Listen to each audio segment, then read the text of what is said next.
Ah, trois petites actus aujourd'hui, direction TPMP. La première, tu vas péter un câble. C'est un vieux monsieur qui se fait taper dessus avec sa propre canne.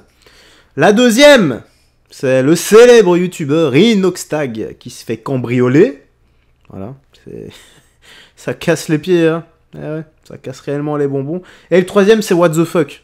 J'ai vu le titre, je me suis dit, je n'arriverai pas à expliquer tout ça. Donc, direction TPMP, nous allons commencer, mais avant ça, n'oublie pas un petit like et commentaire pour le soutien et le référencement. Et comme d'hab, si t'as pas envie de laisser un nom commentaire, tu mets juste une lettre, un chiffre, un emoji, ou voilà. Tu mets j'aime tes vidéos, Jou, j'en sais rien, ou j'aime pas tes vidéos, Jou, ou tête de Wistiti, tiens, tu t'as qu'à mettre Wistiti dans l'espace commentaire, ou un emoji de singe pour moi, voilà, ça me va bien. Allez, commençons, trêve de bavardage, let's go. Un octogénaire frappé jusqu'au sang avec sa propre canne, Michel Marin. Ouais, ça c'est une histoire très triste. Oui, oui. Ça s'est passé dimanche matin, c'est donc un octogénaire À Nantes, c'est ça, à Nantes? qui, à côté de Nantes, Ouais. à Gétigné très exactement, c'est une vingtaine de kilomètres de Nantes. Ce monsieur âgé marchait tous les matins, c'est un rituel pour garder la forme, et il marche à petits pas avec sa canne sur le long de la départementale 762. Et à ce moment-là, surgit un motard qui fait du bruit, ça agace ce vieux monsieur, qui lui fait signe, qui rouspète après le bruit provoqué par le motard. Et probablement, il a dû lui dire peut-être l'engueuler. Toujours est-il que le motard s'arrête, met sa bécane sur la béquille, revient vers ce vieux monsieur, lui arrache la canne et le roue de coups. Mais il le roue de coups d'une façon ultra violente à la Orange Mécanique, en visant essentiellement la tête et les bras. Ce monsieur est parti ensuite à l'hôpital dans le coma. On lui a délivré 50 jours d'ITT. Et alors, ironie du sort, il y a des témoins qui assistent à la scène et qui appellent la police, enfin la gendarmerie. Et quelques centaines de mètres ou quelques kilomètres plus loin, l'agresseur, le motard, glisse avec sa moto et a un accident. Et les pompiers arrivent pour le secourir. Et là, il est complètement bourré. Il est sous stupe et ivre-mort.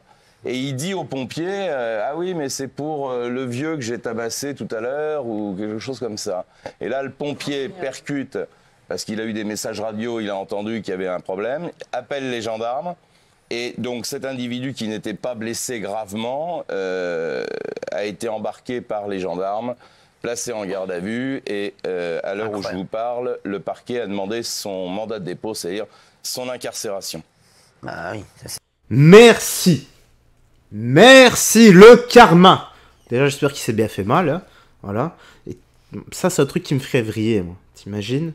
Ça peut être ton grand-père, ton papa, qui se fait taper dessus par un crétin, par un voyou, par une racaille pareille, quoi.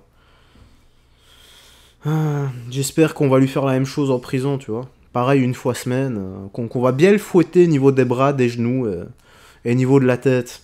J'aime pas la œil pour œil, dent pour dent, mais quand tu t'en prends aux vieilles personnes, aux enfants, comme ça, c'est montrer le lâche que tu es, bourré ou pas, de toute façon, ça reflète ta vraie personnalité. C'est confondre toi, il y a une noirceur totale, un trou noir à côté, c'est rien du tout, voilà. Ton cœur est il est sombre, mais tellement sombre pour faire ça. En fait, tu es juste une sombre merde. C'est tout ce que tu es. Cette personne-là n'est qu'une sombre merde. Et c'est tout. Voilà, bien fait, incarcération, de la tôle et qu'il fasse au moins 10 ans de tôle pour ce qu'il a fait. Voilà. Parce que imaginez s'il faisait ça à un enfant aussi. Alors, le gamin, là, il a fait une vieille personne. J'espère que ça va aller, mais c'est à 50 jours d'ITT. J'espère qu'elle aura pas de séquelles pour le restant de sa vie. Pour ce qui reste, en tout cas. Allez, la suite. il faut l'incarcérer au plus vite. Ça me rend fou, ça. C'est vraiment dégueulasse. Et c'est à Nantes encore. Hein. C'est à côté de À Nantes. côté de Nantes. Inoxtag, l'un des plus grands youtubeurs français, qu'on embrasse d'ailleurs, Inox, qui est venu nous voir, victime d'un cambriolage. Oui, alors Encore un cambriolage de star. c'est le deuxième cambriolage dont il est victime dans 6 mois à 2 endroits différents. Il a 2 domiciles. Et là, en l'occurrence, il s'agit d'une maison qui lui appartient à Poissy. Les faits sont passés le mercredi 6 novembre. Et des cambrioleurs, un ou plusieurs cambrioleurs, sont rentrés en forçant une fenêtre, sont rentrés à l'intérieur de sa maison et ont absolument tout fouillé. Ils ont tout foutu en l'air. Et ils sont partis avec essentiellement du matériel informatique.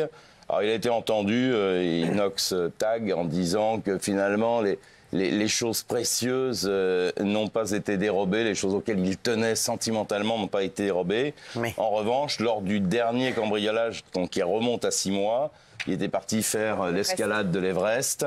Là, sa collection de montres et de sneakers avait été volée.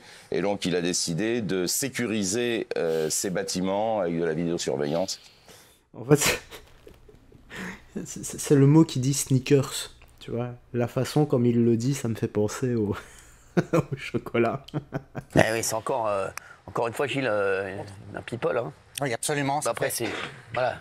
Ah, c'est beaucoup, donc à chaque fois on se demande est-ce qu'il y a des listes qui circulent, mais sans doute, oui, il y a des commanditaires qui équipent souvent sur les réseaux sociaux des jeunes de cités pour aller cambrioler en leur donnant les adresses, voilà. Puis il s'était mis un peu en difficulté parce qu'il avait fait une vidéo avec un célèbre influenceur qui fait des vidéos sur des voitures où lui avait offert une montre de grande valeur pour le récompenser d'avoir monté l'Everest. Donc les mecs ont peut-être dit la montre, elle est allée là-bas. Ou... Oui, ils l'ont volé il y a 6 mois. Non, c'est pas il y a 6 mois, on lui a offert une autre montre là, il n'y a pas longtemps. Gilles, il y a toujours une histoire insolite tous les soirs. Hein. On vous en raconte une et là, il pousse la voiture des voleurs dans le fossé, il est convoqué par la justice. Cette histoire est incroyable. C'est ça que je voulais... Dinguerie. J'ai rien compris, les gars. J'ai rien compris au titre. Incroyable, écoutez. Il s'appelle Mathieu, il est bûcheron dans l'Hérault. Avant, il travaillait à l'Office national des forêts. Et il a une entreprise qui fabrique notamment des clôtures. Il en a marre parce que des gens lui volent en permanence du carburant et du matériel agricole, différents types de matériaux. Voilà. Il place des caméras chez lui. Et un jour, il voit des gens en train de lui voler en voiture du matériel. Il est course et à un moment, dans un virage, de manière involontaire, la voiture des voleurs stoppe et lui, il les percute, il les pousse dans le fossé. Qu'est-ce qui se passe? C'est lui... Voilà, involontairement. Qu'est-ce qui va se passer? C'est lui qui est convoqué au tribunal. Il est convoqué au tribunal, il est condamné à 1 000 € d'amende avec sursis. Et les voleurs, eux, pour des vols en réunion, sont condamnés à une amende, juste à une amende, et avec une interdiction de fréquenter l'Hérault. C'est très léger comme peine. Eh bien, ils vont faire appel, les voleurs. Voilà, parce qu'ils estiment que c'est trop fort comme peine. Donc, il y avait plein d'agriculteurs en soutien à Béziers de ce Mathieu. Franchement, nous on le soutient aussi. Bien sûr, totalement surréaliste. Et il avait eu je ne sais pas combien de vols dans les semaines précédentes. Et la veille, il était déjà à la gendarmerie pour un vol. Insupportable. Bah, Mathieu, président, de toute façon, hein, je trouve qu'il a bien fait. Bon, il dit qu'il n'a pas fait exprès, mais on le sait pertinemment. Hein. En même temps, quand la justice ne suit pas, que ça te pend au nez, que ça recommence tout le temps, qu'on te vole, bah, au bout d'un moment, tu n'as plus foi en cette justice qui est totalement laxiste. Ce n'est même pas de la justice, c'est de l'administration, parce que la justice, c'est de rendre justice. Ça ne le fait pas, et on a la preuve ici, parce que c'est encore lui qui est condamné. Donc c'est la victime qui devient bourreau, en fait, limite, voilà, c'est la victime qui devient la personne qu'il faut arrêter, le monde à l'envers. Donc au bout d'un moment, quand la justice ne suit pas, faut pas se leurrer, hein. Au bout d'un moment, les citoyens vont commencer à rendre justice par eux-mêmes. Et là, c'est une histoire un peu insolite, hein, mais sur les histoires un peu plus graves, et beaucoup plus graves également, je vous laisse imaginer le résultat.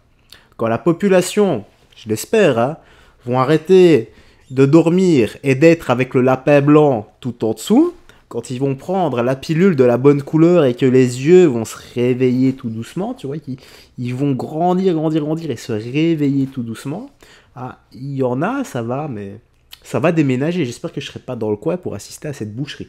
Voilà. Bref, voilà, petite news actu de TPMP se termine ici. J'espère que tu as apprécié. Prends bien soin de toi. Des gens que tu aimes, on se dit à la prochaine pour d'autres vidéos. Bye bye et que Dieu te bénisse. Ciao.